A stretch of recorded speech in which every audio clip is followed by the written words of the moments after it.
जी, देखिए उत्तराखंड में हम लोग अच्छी बिजली दे रहे हैं और उत्तराखंड में हम 24 घंटे बिजली दे रहे हैं। अभी मैं आज अपने केंद्रीय नेतृत्व का मैं आभार व्यक्त करने के लिए यहाँ आया हूँ। माननीय प्रधानमंत्री जी का, माननीय राष्ट्रीय अध्यक्ष जी का और माननीय गृह मंत्री जी का और केंद्रीय नेतृत्व का, मैं सभी का आभारी हूँ कि मेरे जैसे एक सैनिक परिवार में पैदा हुए एक सैनिक के पुत्र को, जिसकी कोई राजनीतिक पृष्ठभूमि नहीं थी, उनको एक मुख्य सेवक के रूप में काम करने का अवसर प्रदान किया है। देखिए, मैं पिथौरागढ़ में पैदा हुआ, सीमांत क्षेत्र में, और कर्म भूमि के रूप में मेरा क्षेत्र खटीमा है। खटीमा से मैं लगातार जनप्रतिनिधि उसी क्षेत्र से चुना जाता रहा। उस क्षेत्र के लोग मुझे सेवा करने का अवसर प्रदान करते रहे। वो एक अपने आप में लघु भारत है। भारत नेपाल सीमा के निकट का क्षेत्र है, तराई का क्षेत्र है।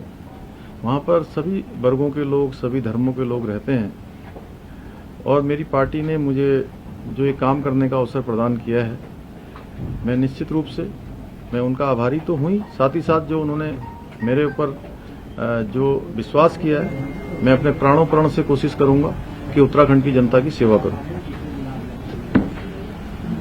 सर, आपका तीसरा दिन आज दिल्ली दौरे की, आप बड़े केंद्र की मंत्री सुन रहे, क्या उत्तराखंड को लेकर कुछ मंथन हुआ? देखिए, मैं सभी अपने प्रधानमंत्री जी का और केंद्रीय मंत्रियों का, सभी का मैं आभार व्यक्त करता हूं कि बहुत सारे मैंने उत्तराखंड के जो विकास के प्रपोजल हैं वो उनके सामने रखे हैं। कुछ पाइपलाइन में हैं और कुछ पूरे होने की कगार पर हैं। तो उन्होंने सब पर मुझे आश्वासन दिया है कि उन सब को जो है जल्द से जल्द उनको धरातल पर उतारा जाएगा। Sir, Arvind Kejriwal 300 unit free देने की बात कर रहे हैं उत्तराखंड के अंदर, अगर उनकी सरकार बनती है तो? देखिए, हम अच्छी बिजली वहाँ पर दे रहे हैं और पहले से भी उत्तराखंड की जनता चाहती है कि वहाँ पर बिजली अच्छी मिले, बिजली सस्ती मिले। वो दोनों काम हम कर रहे हैं। 24 घंटे वहाँ पर उत्तराखंड में बिजली मिल रही है।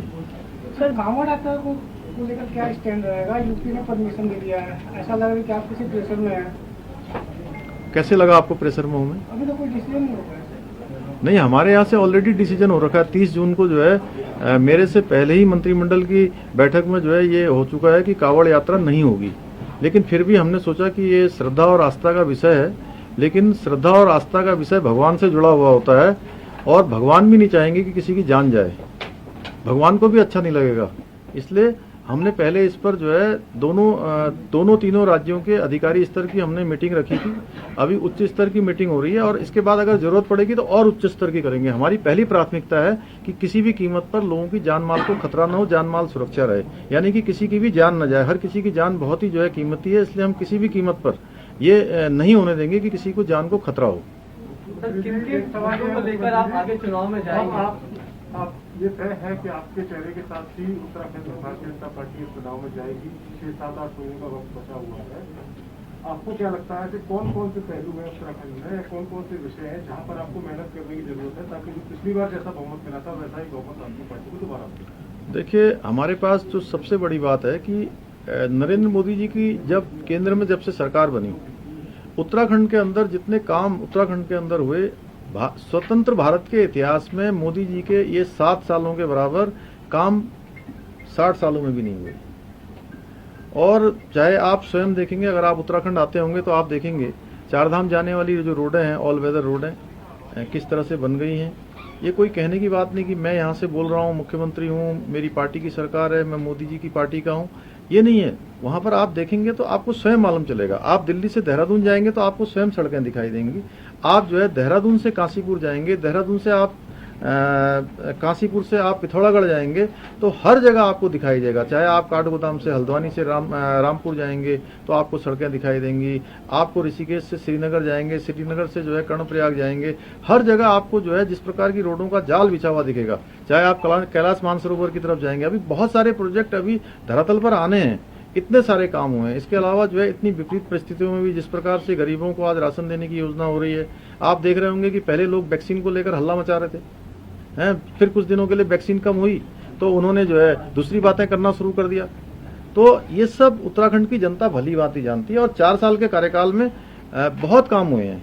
उत्तराखंड की सरकार ने मेरे से पहले जो मुख्यमंत्री रहे हैं उन्होंने बहुत अच्छा काम किया है। उन्हीं कामों को हम आगे बढ़ाएंगे, जो काम अधूरे रह गए हैं उनको पूरा करेंगे, जिनके शिलान्यास हुए हैं हर किसी का लोकार्पण करेंगे। मैं आपसे कह रहा हूं, यानी कि जो काम हमारी सरकार ने शुरू किए हैं, मेरी पहली प्राथमिकता है कि उन कामों को हम जो है पूरा करें।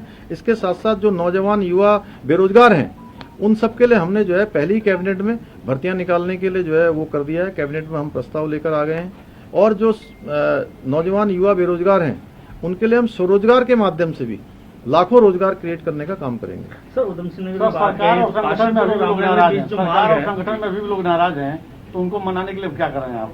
क्योंकि अभी हरक सिंह रावत का जो स्टेटमेंट आया था 100 यूनिट को लेकर के बिजली मुफ्त देंगे, उनका बयान कुछ और था, फिर आपने उस पर डिनाई भी किया। नहीं, मैंने ऐसा कोई बयान भी नहीं दिया। तो उनके बयान से और सामने 100 यूनिट फ्री दीजिए बिजली। नहीं, कहीं उन्होंने कहा क्या आपसे नाराज हूँ? नहीं सर, उन्होंने ये बोला कि 100 यूनिट उत्तराखंड को बिजली फ्री देंगे, हर एक को 100 यूनिट। अभी आप ये बताइए। और इसी बीच लखनऊ से बड़ी खबर